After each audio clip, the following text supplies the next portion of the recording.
And then we're going to move over to the other side of our plate, which is going to be our starch. Now, what are starches? Do you know what starches are? I think of when you spray something on a T-shirt before you iron it. That's a form of starch.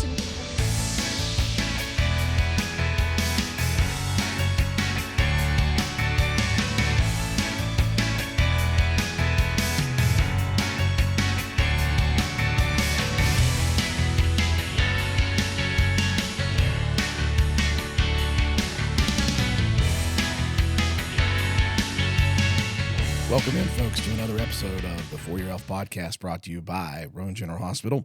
I'm Andrew Miller. I'm your host, and I'm welcomed here today by our very special guest, Vickie Withers. Vickie is the Diabetes and Nutrition Education Coordinator here at Roane General Hospital and for this Prescription for Your Health program.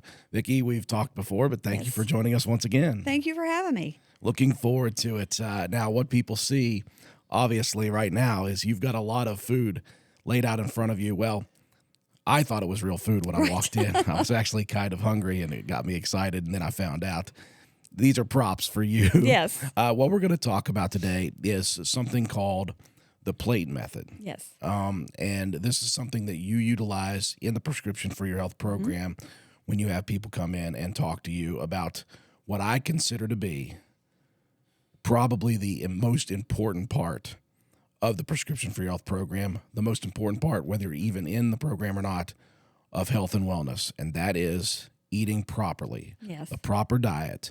We've talked about it in other podcasts with you, with Kyle. We've talked about it. People talk about this thing all the time. You can do only so much in the gym or outside with exercise, and that's very, very important to have. You've got to be able to exercise and move your body. But it's almost as if you don't get this part of it down, eating properly, the types of food you're eating, the amount of food you're eating, we're going to talk about all of that stuff here today. It's almost a self-sabotage of the gains that you're making with your exercise regimen if you don't get this right. And this is probably what people usually say is the hardest thing to tackle because of all of the foods that are out there these days, all the processed foods that are there. They taste so good. They're full of sugar and sweets and everything good. To take care of that and to start eating the proper types of food and to get the proper caloric intake and things like that is probably number one. So let's talk about the plate method for you guys. This is as hard as it is to tackle. The plate method, as you say, is quite simple when you're trying to get people to involve that into their regiment. Yes. So the plate method is really simple. You use a 9-inch dinner plate. How simple is that? Yeah. Most of our dinner plates, however, are like this 10.5-inch dinner plate, which you can fill a lot more food on it. That one actually is for my mother's house. I don't know how I got it. She must have fixed me something, and I must have brought it to work with me, and I never gave it back. So it has sideboards on it, so you can put a lot more food in that one. So these 9-inch dinner plates, they work better. The fuller your plate is, the more appealing it looks to you. And you can fit a smaller amount of food on there, so you're not overeating your foods. Well, I never really thought of it in terms of just the size of the plates that you have in your house. That is something that wouldn't come up for a lot of people. They wouldn't think about, okay, just in fact, the size of the plate that you are using is also not helping your cause. So, and as you said, I've never thought to get into plate design in my life before, but as you said, they got the high side rails on this 10 plate because it's allowing you to fit more food on it. And if you grew up in rural West Virginia, I guess it's not just rural West Virginia.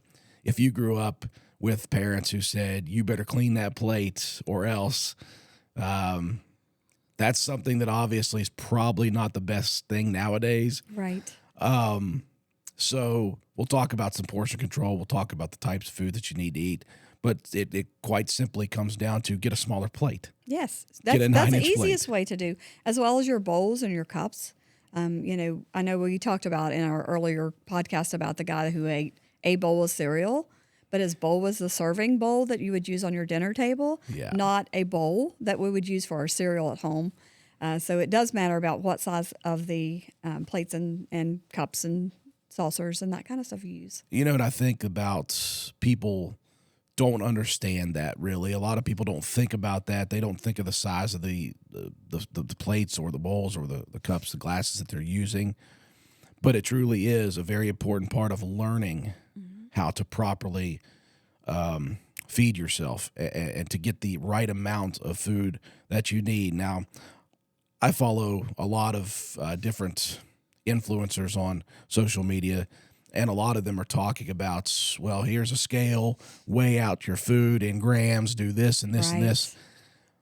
If you're a weightlifter, I get that. Right. If you're a professional, I get that. But if you're the everyday person, are you really going to take the time to be weighing out every single piece of everything that you do? It's not feasible for the general public. You know, most people don't have the time. Right. They are hurried to get things done. They're hurried to get their food in. So they're not going to weigh everything out. So this plate method seems to simplify all that for the every person. Yes. So with, those scales are really fun to use to start with, especially if you're really wanting to get into a specific meal plan. But like you said, it just takes too much time. And it is a good teaching tool, though. So once you can learn to use those things, once you can eyeball things, you can use the palm of your hand to know that that's about 3 to 4 ounces. Your hand's going to be bigger than mine, right? Yeah. So you can look at the palm of your hand. You can look at your thumb is about a teaspoon. Those kinds of things. You can kind of figure those things out once you learn to do that. But the plate method makes it so much more simpler. We're going to talk about that today as far as like what should we be putting on, how much is a serving size. Yeah. That's a big deal. When someone says, oh, a tablespoon or a teaspoon, and that's what it says to use, if you're making something like a cake, you have to use those exact measurements, Yeah. right? If you don't, the cake is not going to turn out right. It's the same way with our plate. A tablespoon is not a tablespoon that you would serve with out of a serving bowl. It's an actual measured spoon. Yeah. So when you look at what an actual tablespoon of, well, let's just do this. So a tablespoon of peanut butter is this amount. Yeah. Right? Not the serving spoon that you we heap- call a tablespoon. That you heap up this big. Yes, because this little tablespoon, 2 tablespoons of peanut butter, has about 190 calories in it. Yeah. So if you eat 2 of those big tablespoons, we're going to have, probably 500-600 calories in peanut butter that we're going to put on our apple. And we're thinking, oh, okay, why am I gaining weight? Well, I'm eating 3 or 4 times more than what I actually should be eating. How many times do you talk with people that you're advising and they have that aha moment or that, oh my gosh, I can't believe that's actually what's happening? Yes, all the time. All the time people say, I don't eat that much. What's going on? And then when I actually show them what they've been eating, and what they're using as measuring tools, even like your cup, 4 ounces of orange juice is a serving size. That's a half of a cup. Half of a cup, that's an 8-ounce cup right there. So some half of the cups, of that. Yeah, so some of the cups that we have in our homes have 16, 18. These are 20 ounces, right? So if you go to a restaurant or fast food and you get orange juice, you get that large glass of orange juice, that's like 6 servings in that. So if you really are mindful and you look to see what a serving is, it'll blow your mind. Yeah. For people who are on a journey of health and wellness, I steer away from the word weight loss. Right. Because some people are not looking for weight loss. Many, many people are, and I get that.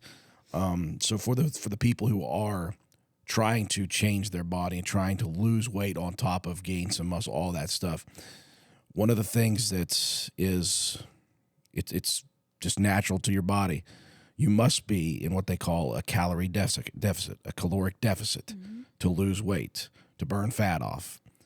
And that's why what you're doing comes in so importantly, because people just don't understand how much they're putting in their bodies. Right. They think, and give them credit, they may be changing the way they eat. They may be getting better foods, which we'll talk about here.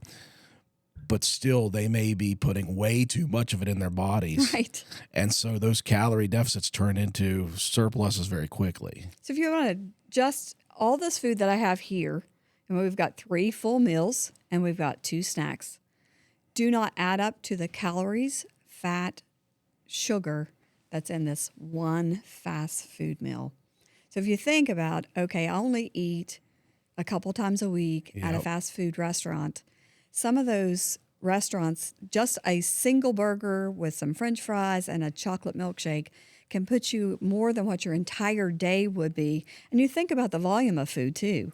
Yeah. You know, that's one meal. This is 3 full meals with 2 really good snacks. Yeah. And the calories are, this is like 2,250 calories.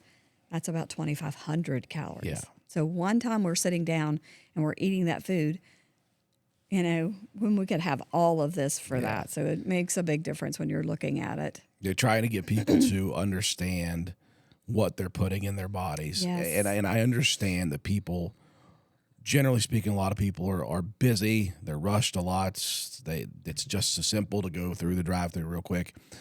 Even in situations like that, there are ways that you can try to minimize the damage that you're doing for that. But the education that you're giving is so important. You're saying, yes, you could do that. That's understandable.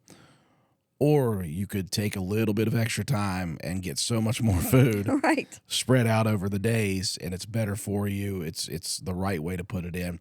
So you've got a burger, fries, and a shake here, right? Right. And that is 2,500 calories. That is, for generally speaking, a 200-pound person, that's probably the maintenance calories they have on a day. Yeah, for the whole entire day. Yeah. And Not just one meal. Yeah. So we're not saying don't ever Right. eat it, but you don't want that to be your intake weekly, Right. monthly. And the thing is a meal like this could be changed very easily. Yeah. You know, by making a smaller choice, like instead of having a milkshake, get an ice cream cone. You're still getting ice cream. You're still getting that flavor. You could get a chocolate one if you like chocolate. You know, that chocolate or that little ice cream cone is so much less. It's still got the flavors. Because I love milkshake and a burger and fries together. There's just that combination that just you can't beat it with, you know, a stick. Yeah. So every now and again, I'm going to have something like that. But gosh, this milkshake has so many calories in it and so many carbohydrates that the body just cannot break it down, and it's going to store it for fat. You know, even the premier athletes that can down these things, they have to be mindful about that too, because, you know, fat storage, we don't, you know, most of us do not need to store a lot of fat. Yeah. So Not nearly as much as we have, myself included. Me too. I'm working on that. Don't worry. Yes, you are. I see him at the gym every single day. I'm really proud of him. I just wanted to put it on the podcast so everybody knows that it's true. It's actually happening. Yes, it is. So you talked about not just the calories, but the type of calories and what's in what you're eating. Mm-hmm. So you look across at these 3 meals and the couple of snacks that you have. You have the macros that you're talking about, the good fats, the proteins, and the carbohydrates that are good for you, that you need, again, to fuel your body. Let's talk about this. Let's talk about how you would tell somebody or explain to somebody to start this process. Okay. So what I would normally do is I would sit and talk to you personally and ask you some of the things that's going on in your life, you know, because busy people can't always make these foods like they're supposed to or eat exactly like this. This is a lot of work to go into it, you know, but you can pick better choices for sure. Yeah. So I would kind of find out who you are, where you work, you know, kind of get some personal information and then customize this. This is a generic setup. Yeah. You know, some people say, well, I don't like, you know, I don't like. They sit down and they look, they look at the fake I roast don't like beef. carrots. I don't want to eat those carrots. And I'm like, okay, you don't have to eat carrots. What vegetables do you like? So we'd find out what kind of foods you do like, and then we would build those plates.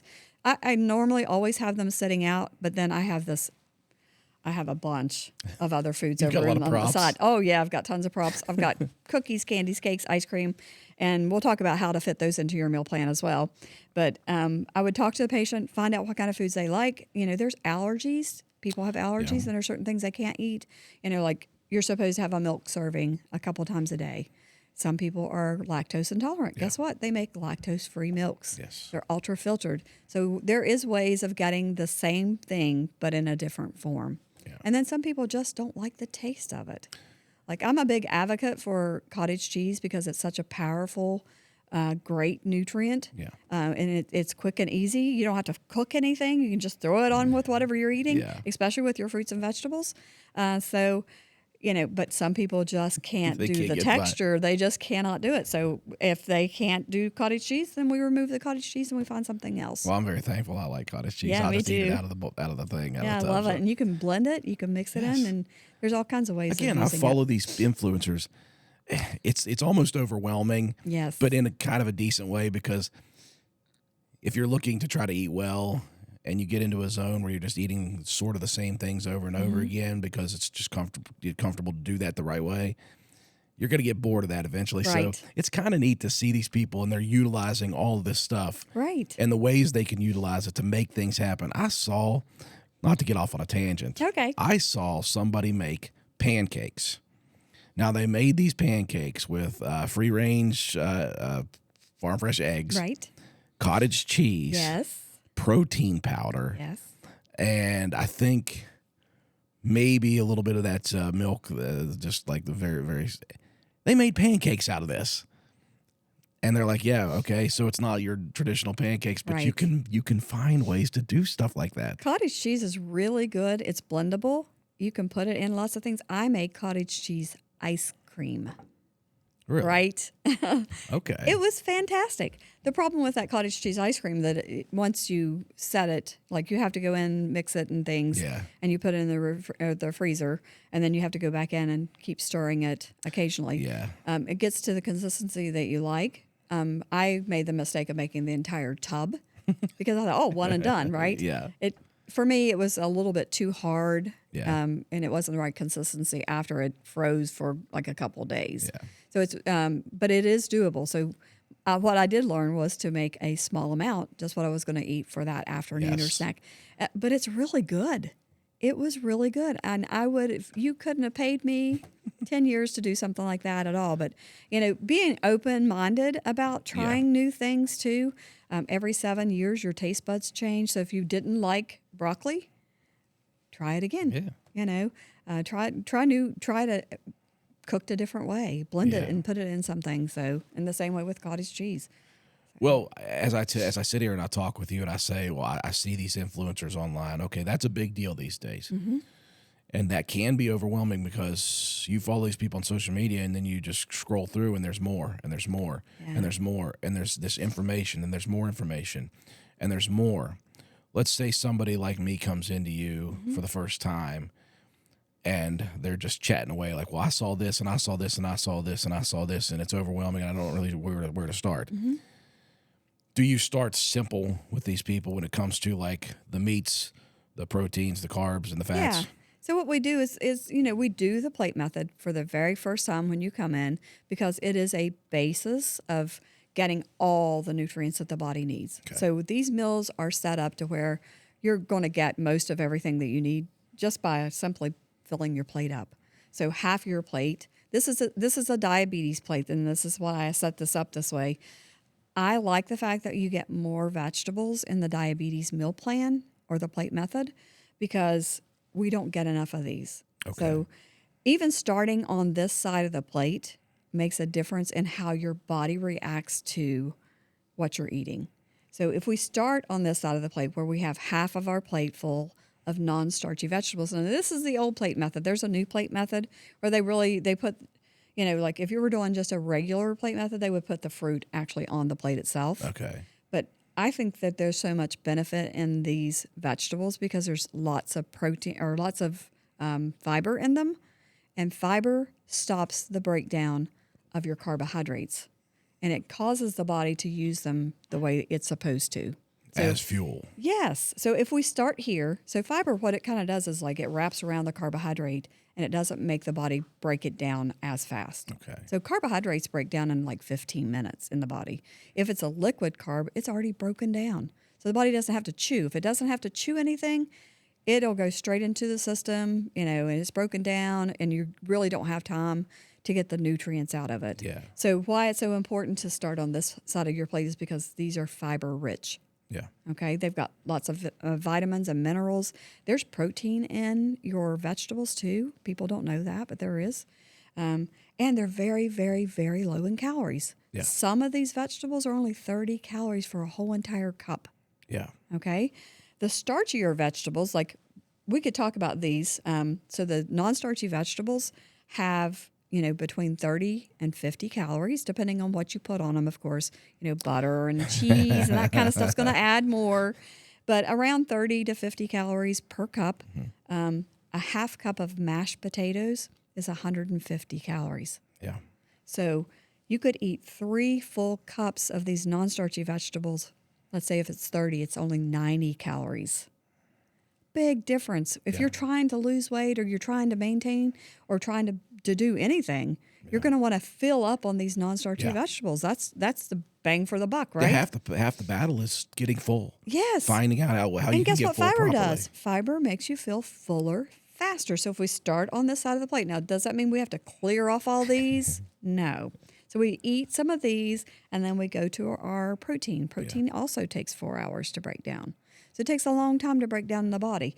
So we start here, we eat a little bite here, we take a bite of our protein, and we go back to our vegetables, and then we move ourselves around to our mashed potatoes or whatever kind of starch that goes here. So half your plate full of non-starchy vegetables like broccoli, cauliflower, green beans, cabbage, lettuce, tomatoes, cucumbers, those kinds of things.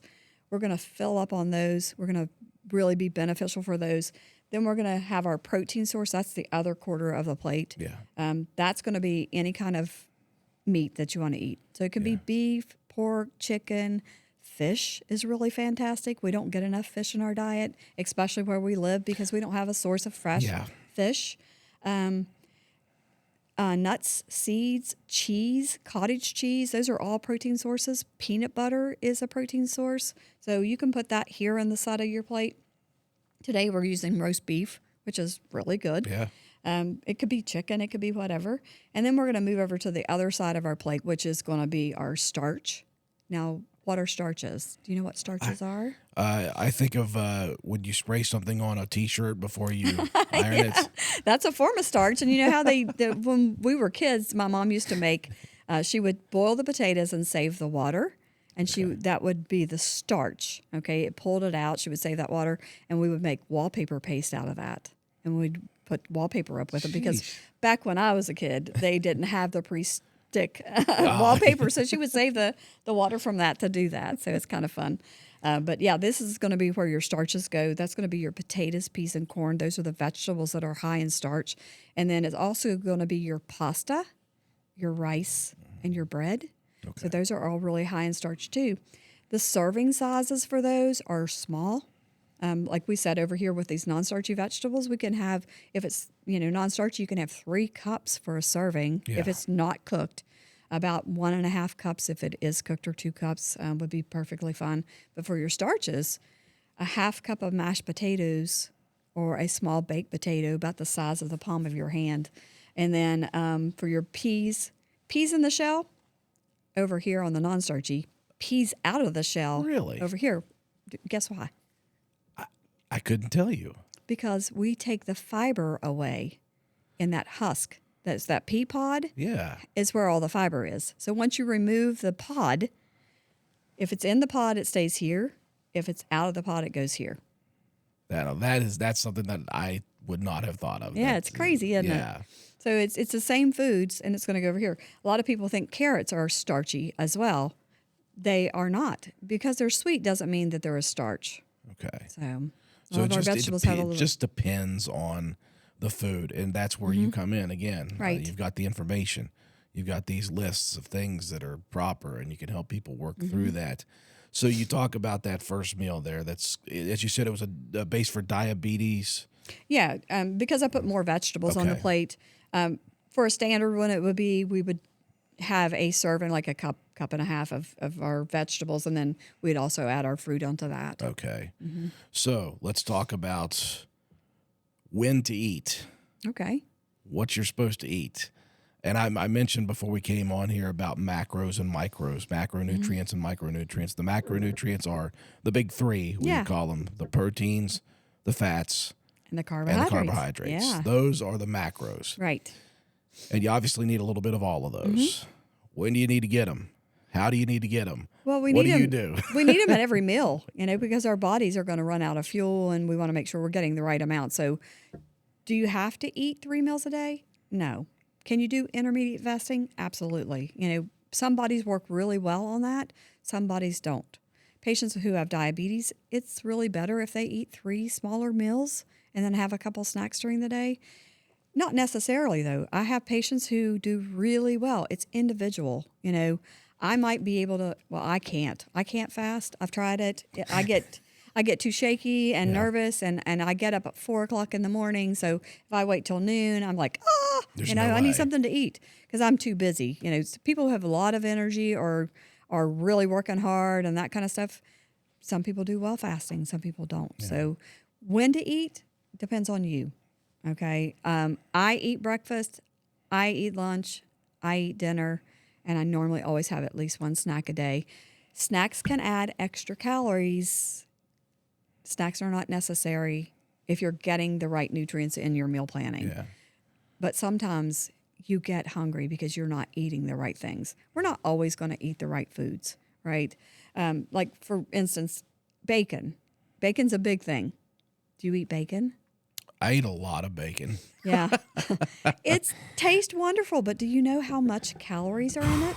Probably a lot. And the nutrients, it's very low. Yeah. I mean, there actually isn't anything good about bacon other than the fact that it tastes so good. You were just making me really sad right now. Listen, ask me what I had for breakfast this morning. What did you have for breakfast this morning? I had bacon and eggs and cheese. Okay. Yeah. I feel less So bad about it. on occasion, bacon is perfectly fine to eat. It's just like this meal over here. We're not going to eat this every single day, and nor should we have it in our schedule to eat every week, even because it's loaded with tons of sugar. Yeah. And the nutrients are not there. Bacon, there's no nutrients in it. It tastes really good. It's very flavorful, but one slice of bacon can have up to 100 calories in each slice. So if you're It's so depressing. By the way. I know, I'm sorry. But I eat it on occasion. I have 2 slices. That's 200 calories. Let's say if we're having 4 slices, we talked about calorie deficit, right? Yeah. How many calories does it take to lose a pound? 3,500. Yeah. How can I get that into my meal plan if I want to lose a pound a week? I have to get rid of 3,500 calories. Yeah. 2 slices of bacon. If I've eaten 4 slices, and I normally eat 4 to 6 slices, it's very easy to get rid of those. I'm still going to eat some of those. I might go down to 3. Yeah. If I'm eating 6, I might go down to 3. If I'm eating 4, I could go down to 2. I'm still getting what I want to eat, Yeah. but I'm making that deficit. So let's say we do 2 slices. I'm eating 4. I'm going down to 2. That's 200 calories right there. Saved. Yeah. Right? So I can find 50 calories more somewhere in my meal plan. And then I can also do, maybe 200 calories of exercise. Yeah. Well, that gets me in a day, 7 days. I'm going to have, 500 calories a day. Then I'm going to have that 1 pound loss. Yeah. So, This becomes a bit of a numbers game for people when they're talking about trying to stay in a caloric deficit. right. So, and again, there's trade-offs that you can make, and you can. It's kind of fun for people sometimes. Yeah. When they're starting this journey and they're trying to figure out, okay, if I just cut this out, then I can do this, and figuring all that out is where you come in to try to help these people navigate this process when they're just beginning, because it is very overwhelming when we're talking about food. Right. Food is one of those things that people can become either physically addicted to Right. or psychologically addicted to. Right. There's all sorts of things that go into that, and there's habits that need to be broken sometimes, and it's not always going to be easy. It's a numbers game, and it all comes down to, once again, consistency and accountability within yourself if you're going to try to do this, because you just have to make the choices. You're going to give them all the information they need about any meal that they want, breakfast, Right. lunch, or dinner, or any snacks that they have. As you said, I see all these really good foods out here that I love. I love apples. I love blueberries. I love raspberries. I love oranges. I love eggs. All that stuff. They just got to figure out how to do it. Right. So, if you're having a piece of fruit, because fruit's essential for our body, we have to have it. I mean, we don't have to have it, but it's hard to get the nutrients if you don't. Yeah. So if you're eating an apple and you eat it by itself, it breaks down in the body really fast. But if we add a protein to it, so we add apples with peanut butter, we add grapes with cheese, Those kinds of things are going to stop that breakdown. The body's going to be able to absorb all the nutrients. We're going to get the benefit of that apple, not by eating it by itself. So when more benefits. Yeah. So it's going to break down a lot slower, so the body actually has time to pull all the nutrients out. So why wouldn't we do that? Add a little something or eat it with a meal. That's why it's so important to eat your fruit with a meal or have it with a protein source like cottage cheese. If you could do it, or do something. that. Yeah. Or some extra fiber. Yeah. So somebody comes into you and you get them started on this plate method. What is the tracking for this? Is it based on what they do? How many times do you meet with these people? What is the situation when somebody, again, joins the Prescription for Your Health program and they need to see you? What is the situation with that? Yeah, so the requirement is for you to come in and have a basic nutrition class. Some people want to go farther than this, and it's a lot to take in one session. Yeah. We offer you one session. That's what's required. So our requirements is that you see me once a year, and then we have a follow-up. You can come in and see me once a week. You can come in and see me once a month. You can come in and see me whenever you want to. It's what you need and what you want. I had a patient this morning that came in. He started in May of last year. He has lost 75 pounds. He's lost 56 pounds of body fat. Oh, my gosh. And he came in and he said, I wanted to show you this. And he said, thank you so much. And he said, it's because of what you've done for me. And I said, it's because of what you chose to do for yourself. Yeah. So if you think about it, I'm a tool. You're the vessel of knowledge. I'm a tool, and you can use me whichever way you want. Yeah. I'm going to help you get where you need to be. I'm going to be there for you. And just like the whole team, we're invested 1,000%. People don't understand. I'm going to get a little emotional. How much effort is taken for this? It's the love of others. Yeah. It's what we do. And we're not doing it selflessly. We're doing it because we care about people.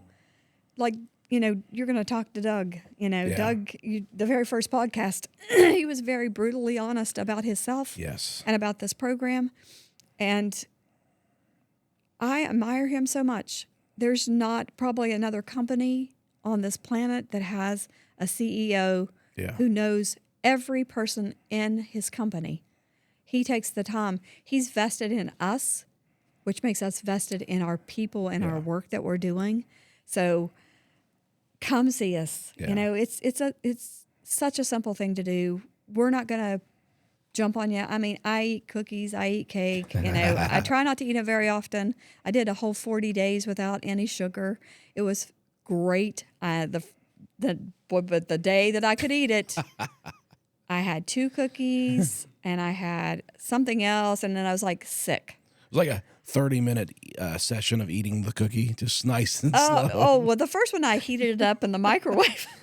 So, and I really did take the time to eat it, and it was so good. I was like, oh, yeah, I just eat the other one cold. So, you know what I mean? We're real people. Yeah. We're not people that are going to jump onto you. We understand your pain. We understand your process. We understand disease states. Yeah. And you don't find that anyplace else. You don't find the team that we have together is just incredible. The fact that the CEO is so invested in this process, and I don't know what else to say. It's just a phenomenal program. Well, obviously, I think the fact that everybody's basically local human beings. And I think that Doug kicked it off right. You're correct. The first podcast we did, when he just went open, he was open and brutally honest about his struggles physically, his struggles mentally, all of that stuff. He often talks about people who are the patient zeros. I think he is. I think he was a patient zero. He was. But he's invested in this, and he has, through that, built that excitement in you guys. And just as you talk about, the guy who came in and lost 75 pounds, that's what makes it all worth this program. When you see those success stories, and what we want to do with this podcast is continue to build those success stories. We want more of those. We want all the good feels. How about that? Yeah. I mean, those things are when you get that first thing in the morning, when somebody walks into your office, just they want to see you to let you know what they have accomplished. Sometimes you lose track of people. You try not to. Some people want to be left alone. Yeah. Some people want you to hold their hand the entire time, and I love holding people's hands. I love giving them hugs. I love giving them encouragement, because it encourages me as well. But when they come back and they tell you that, because I listen to what you have to say, not that I have all the answers, good Lord, I don't, but I do have some knowledge and I do care about my patients. When you walk in, you're my family and I want you to succeed. Yeah. I don't think there's ever been one person that has ever came in that I thought, I regretted them coming in my office. Yeah. You just want there's people always a good encounter. Yeah. You take something good from them. You want people to improve the quality of their life in whatever way is possible. I mean, and it's so easy. This meal plan is so easy that, I try to do this 98%, 95% of the time.